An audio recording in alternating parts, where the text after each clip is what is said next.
ನನ್ನ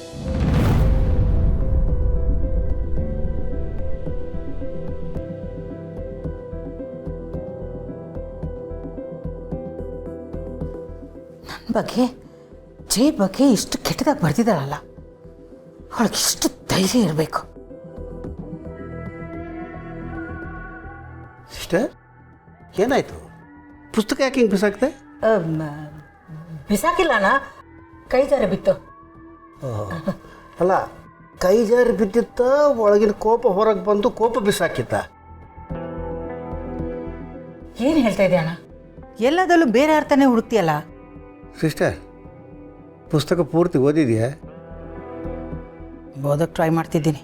ಅಲ್ಲ, ಟ್ರೈ ಮಾಡ್ತಿದೀಯಾ ಅಥವಾ ಒಂದೊಂದೇ ಪೇಜ್ ಓದಿ ಕೋಪ ಜಾಸ್ತಿ ಮಾಡ್ಕೋತಾ ಇದೆಯಾ?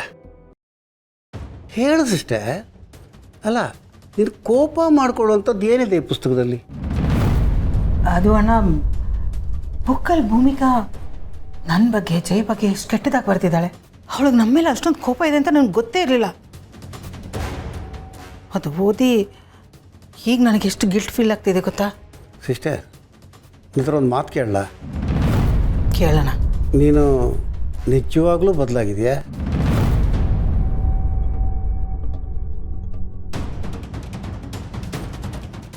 ಏನಣ್ಣ ನನ್ನ ಮೇಲೆ ಡೌಟ್ ಪಡ್ತಾ ಇದೆಯಲ್ಲ ನೀನು?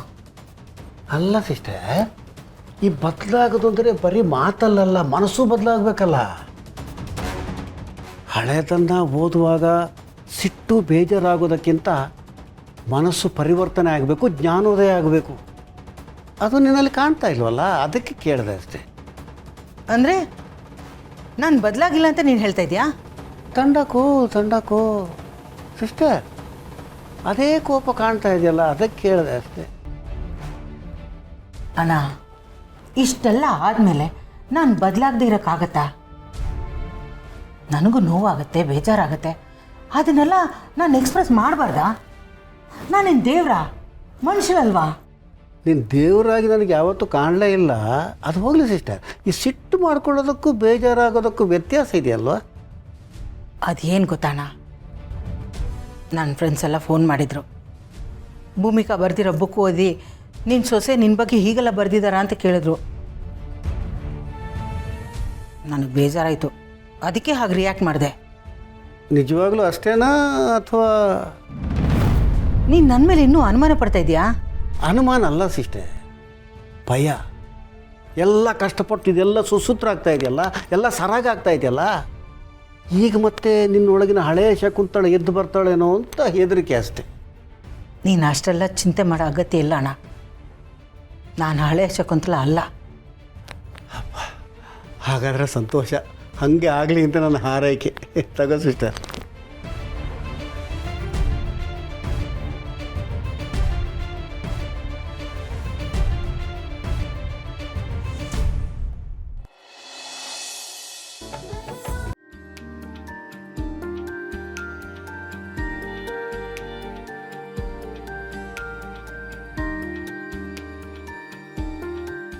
ಆಫೀಸು ರಜಾ ಕೊಡಲ?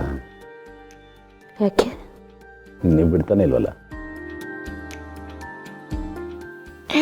ಮನ್ಸಾಗ್ಲಿಲ್ಲ. ಎಲ್ಲಿ ಹೋಗ್ಬನ್ನಿ. ಬಾಯ್ ಬಾಯ್.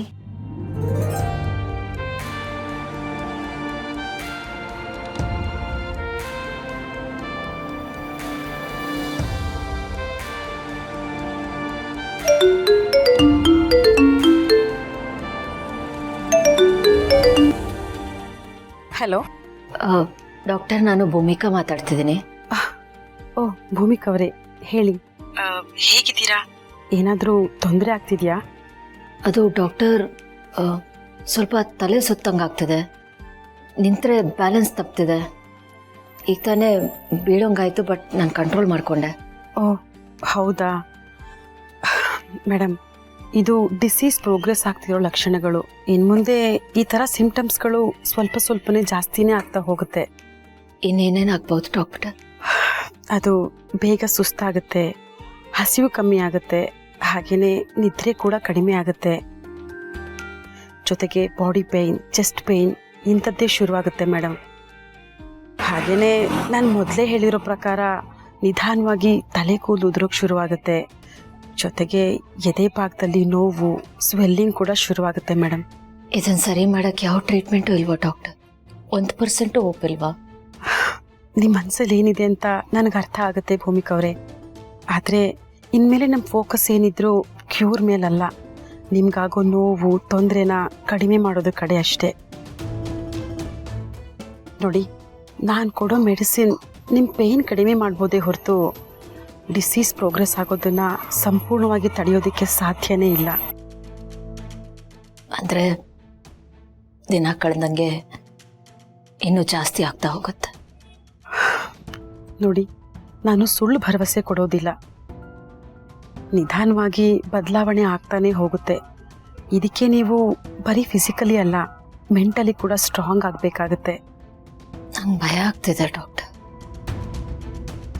ಗೌತಮ್ ಅವ್ರ ಮುಖ ನೋಡಿದಾಗ ಇನ್ನೂ ಜಾಸ್ತಿ ಭಯ ಆಗುತ್ತೆ. ಅದು ಸಹಜ ಮೇಡಮ್. ಆದರೆ ಒಂದು ಮಾತು ಮಾತ್ರ ನೆನಪಲ್ಲಿ ಇಟ್ಕೊಳ್ಳಿ, ಪ್ರತಿದಿನ ನಿಮ್ಗೆ ಏನಾಗುತ್ತೋ ಅಂತ ನೆನೆಸ್ಕೊಂಡು ಯೋಚನೆ ಮಾಡಿಕೊಂಡು ಕುಗ್ಗೋದ್ರ ಬದಲು ನಿಮ್ಮ ಬಾಡಿನಲ್ಲಿ ಏನೇ ಹೊಸ ಸಿಂಟಮ್ಸ್ ಕಾಣಿಸಿದ್ರು ಇಗ್ನೋರ್ ಮಾಡದೆ ತಕ್ಷಣ ನನಗೆ ಕಾಲ್ ಮಾಡಿ. ಸರಿ ಡಾಕ್ಟರ್. ಹಾಂ, ಹಾಗೆ ಒಂದು ವಿಷಯ ಭೂಮಿಕಾ ಅವರೇ, ಹೇಳಿ. ಮುಂದೆ ಹೋಗ್ತಾ ಹೋಗ್ತಾ ವಾಮಿಟ್ ಆಗೋ ಚಾನ್ಸಸ್ ಜಾಸ್ತಿ ಇರುತ್ತೆ. ಹಾಗೆಯೇ ವಾಮಿಟಲ್ಲಿ ಬ್ಲಡ್ ಕೂಡ ಬರೋಕ್ಕೆ ಸ್ಟಾರ್ಟ್ ಆಗುತ್ತೆ. ಬ್ಲಡ್ಡಾ? ಹಾಂ, ಹೌದು. ಆ ಥರ ಏನಾದರೂ ವಾಮಿಟಲ್ಲಿ ಬ್ಲಡ್ ಕಾಣಿಸ್ಕೊಂಡ್ರೆ ನೀವು ತಕ್ಷಣ ಬಂದು ಹಾಸ್ಪಿಟ್ಲಿಗೆ ಅಡ್ಮಿಟ್ ಆಗಬೇಕಾಗತ್ತೆ. ಯಾಕಂದರೆ ಅಂಥ ಟೈಮಲ್ಲಿ ಕ್ಲೋಸ್ ಅಬ್ಸರ್ವೇಷನ್ ತುಂಬ ಇಂಪಾರ್ಟೆಂಟ್ ಆಗುತ್ತೆ. ನೋಡಿ, ಇದನ್ನೆಲ್ಲ ನಾನು ನಿಮ್ಮನ್ನು ಹೆದರಿಸೋದಕ್ಕೆ ಹೇಳ್ತಿಲ್ಲ. ಮುಂದೆ ಏನಾಗುತ್ತೋ ಅಂತ ನಿಮ್ಗೆ ಮುಂಚೆನೇ ಗೊತ್ತಿದ್ರೆ ಅಟ್ಲೀಸ್ಟ್ ನೀವು ಪ್ಯಾನಿಕ್ ಆಗಲ್ಲ. ಸೊ ಅದಕ್ಕಾಗಿ ನಾನು ಕ್ಲಿಯರಾಗಿ ಹೇಳ್ತಿದ್ದೀನಿ. I understand doctor. ಭೂಮಿಕಾ ಅವರೇ, ಇನ್ನೊಂದು ಮುಖ್ಯವಾದ ವಿಷಯ, ನೀವಿನ್ಮೇಲೆ ಆದಷ್ಟು ಊಟದ ಬಗ್ಗೆ, ತಿನ್ನೋ ಫುಡ್ ಬಗ್ಗೆ ಆದಷ್ಟು ಎಚ್ಚರಿಕೆಯಿಂದ ಇರಿ. ಯಾಕಂದರೆ ಈ ಪ್ರೊಸೆಸ್ಡ್ ಫುಡ್ಡು ಹಾಗೆ ಪ್ರಿಸರ್ವೇಟಿವ್ ಇರೋವಂಥ ಫುಡ್ಗಳನ್ನ ಅವಾಯ್ಡ್ ಮಾಡಿ. ಹಾಗೆ ಫ್ರಿಡ್ಜಲ್ಲಿ ತುಂಬ ದಿನ ಇಟ್ಟಿರೋ ಫುಡ್ಗಳನ್ನ ಕೂಡ ತಿನ್ನೋಕೆ ಹೋಗಬೇಡಿ. ಜೊತೆಗೆ ನಿಮ್ಮ ಬಾಡಿಗೆ ರೆಸ್ಟ್ ತುಂಬ ಮುಖ್ಯ ಆಗುತ್ತೆ. ಸರಿ ಡಾಕ್ಟರ್. ಮೆಡಿಸಿನ್ಸ್ನ ರೆಗ್ಯುಲರಾಗಿ ತಗೊಳ್ಳಿ. ನಿಮ್ಗೇನಾದರೂ ತೊಂದರೆ ಅನಿಸಿದ್ರೆ ಅಥವಾ ನಿಮ್ಮ ಬಾಡಿನಲ್ಲಿ ಹೊಸದಾಗಿ ಏನಾದರೂ ಸಿಂಪ್ಟಮ್ಸ್ ಕಾಣಿಸ್ಕೊಂಡ್ರೆ ತಕ್ಷಣ ನನಗೆ ಕಾಲ್ ಮಾಡಿ. ಇಲ್ಲಾಂದರೆ ಡೈರೆಕ್ಟಾಗಿ ಹಾಸ್ಪಿಟ್ಲಿಗೆ ಬಂದುಬಿಡಿ. Yes doctor, thank you. ಸರಿ, ಟೇಕ್ ಕೇರ್.